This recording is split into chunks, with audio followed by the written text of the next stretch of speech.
एक तरफ जहां यूएस और ईरान के बीच में सीज फायर की घोषणा कल हुई, वहीं एक दूसरी तरफ हम देख रहे हैं कि इजरायल की तरफ से लगातार लेबनान में हिजबुल्लाह के ठिकानों पर लगातार निशाने साधे जा रहे हैं और ये सीज फायर इसको बताया जा रहा है कि ये सीज फायर का उल्लंघन है ईरान की तरफ से। हमारे साथ इस पर बात करने के लिए स्पेशली एक्सक्लूसिवली जुड़ रहे हैं भारत में इजरायल के राजदूत ambassador we have seen the ceasefire being announced yesterday by President Trump, and there were some conditions. Was Israel completely on board with US when this ceasefire was announced?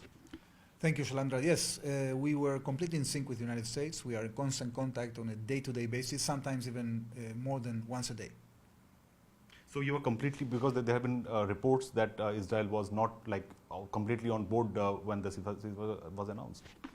No, we were completely in sync with the United States, and we even yesterday morning issued an official statement supporting the ceasefire.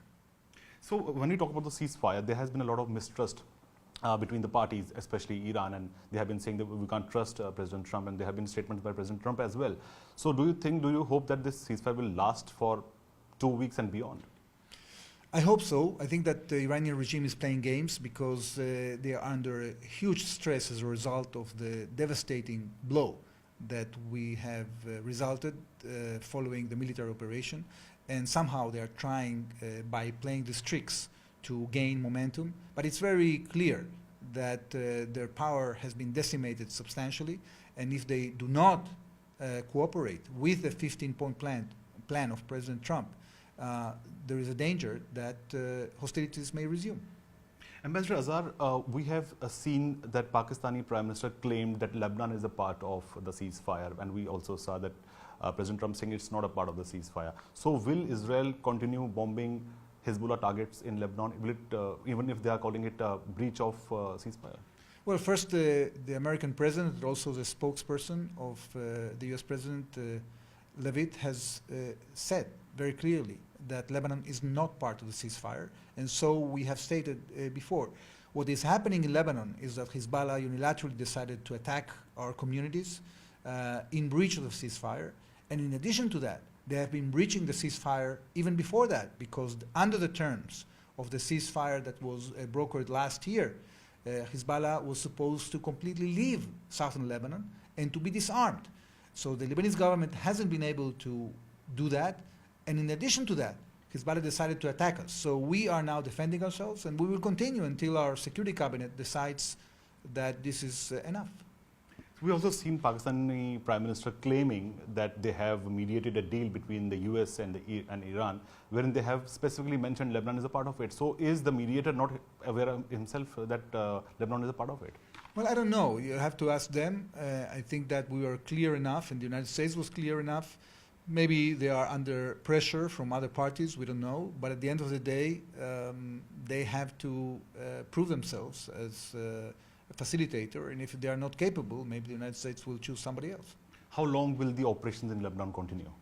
We don't know yet. It's up to the security assessment of our intelligence and the decisions of our cabinet. How do you see the role of Pakistan in this whole, mediation part, and they have been calling it the Islamabad talks? Do you think this Islamabad talks will continue? Because we have just seen a tweet that was later deleted by the ambassador of Iran to Pakistan, where he said that the Iranian delegation will arrive in Pakistan this evening. So do you think these talks will mature enough? I don't know. We'll have to wait and see. I think that they are supposed to meet tomorrow. We don't trust Pakistan for sure. They are a sponsor of terrorists. Maybe not to the extent as when you compare it to Iran, but it's enough for us not to trust them.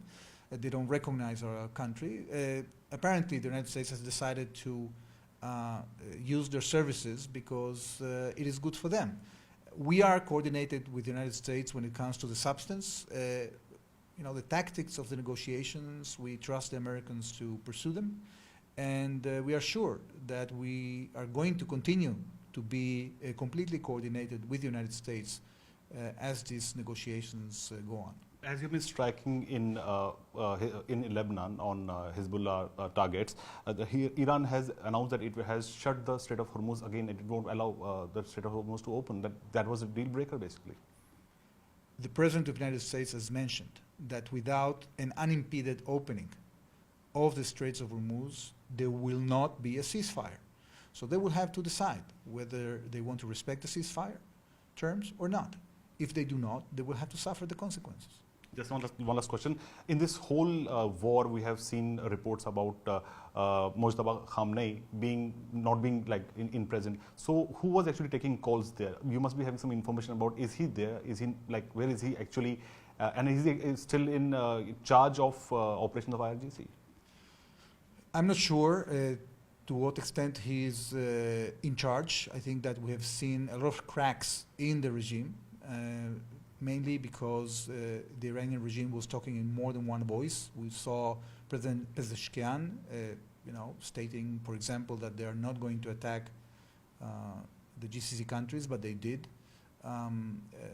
We saw the IRGC actually making statements that were not in concurrence with the terms of the ceasefire only yesterday. And we are seeing the Iranian regime inviting militias from abroad.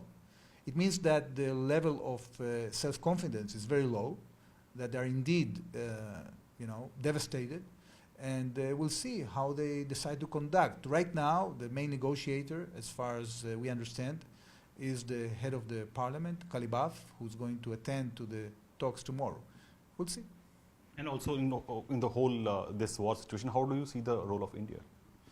Well, India is pursuing its own interest. I think we were very encouraged to see Prime Minister Modi visiting Israel. We have signed many agreements that now are going to untap a huge potential in the relationship, not only in the defense field but also in other fields like finance, infrastructure, and emerging technologies. And we cannot wait to end this war in order to re-engage in the implementation of the agreements. I think that the statement that India put out yesterday regarding the demand to unimpeded movement of ships in maritime waterways was very important.